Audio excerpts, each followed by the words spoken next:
ما سرقت اعطيني شنطتك. انا مش حراميه.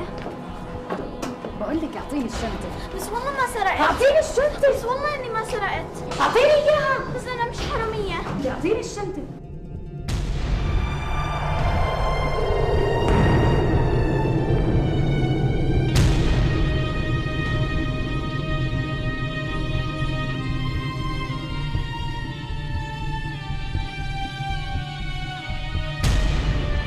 إذا ما أعطيتيني إياها بطلب لك الشرطة وأخليهم هم يدفعوا معي.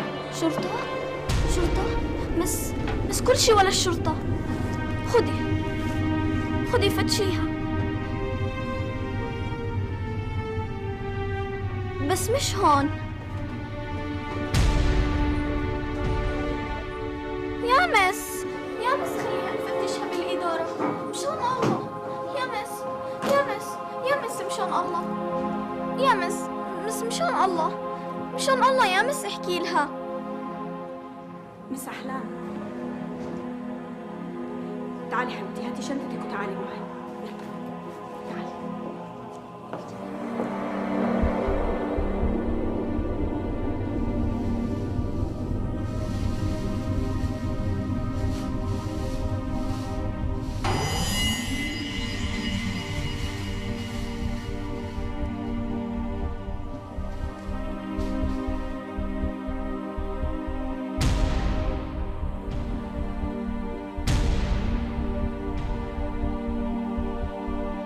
شو هاد؟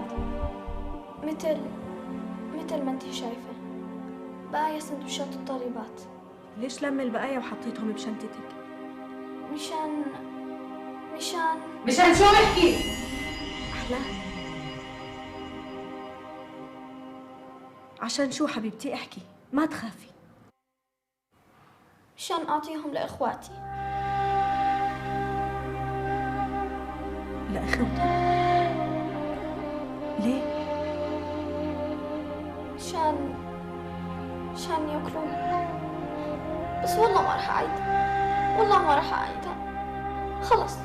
خلص هاي اخر مرة. بس ما تحكوا لصاحباتي. خلص انا اصلا رح اترك المدرسة. ما رح تشوفوا وجهي مرة تانية. خلص ما رح اعيدها مشان الله. بس ما تطلبوا لي الشرطة مشان الله.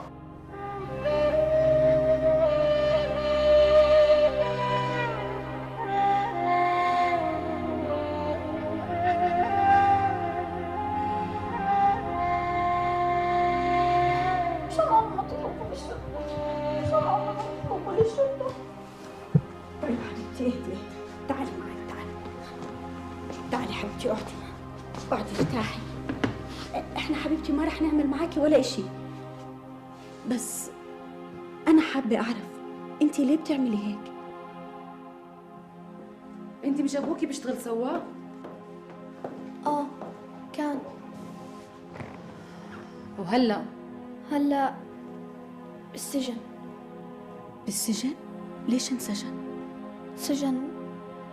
سجن عشان مسكوا ببيع مخدرات، وماما ما تحملت الصدمة فانجلطت وانشلت، وأنا وأخوتي ما عم نلاقي أكل ناكله، وهم أصغر مني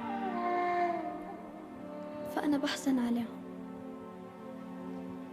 فصرت بعد ما الطالبات يدخلوا على الصف بعد الفرصة أتأخر شوي وألم بقايا سندويشاتهم وعصيرهم وأخذهم لأخوتي.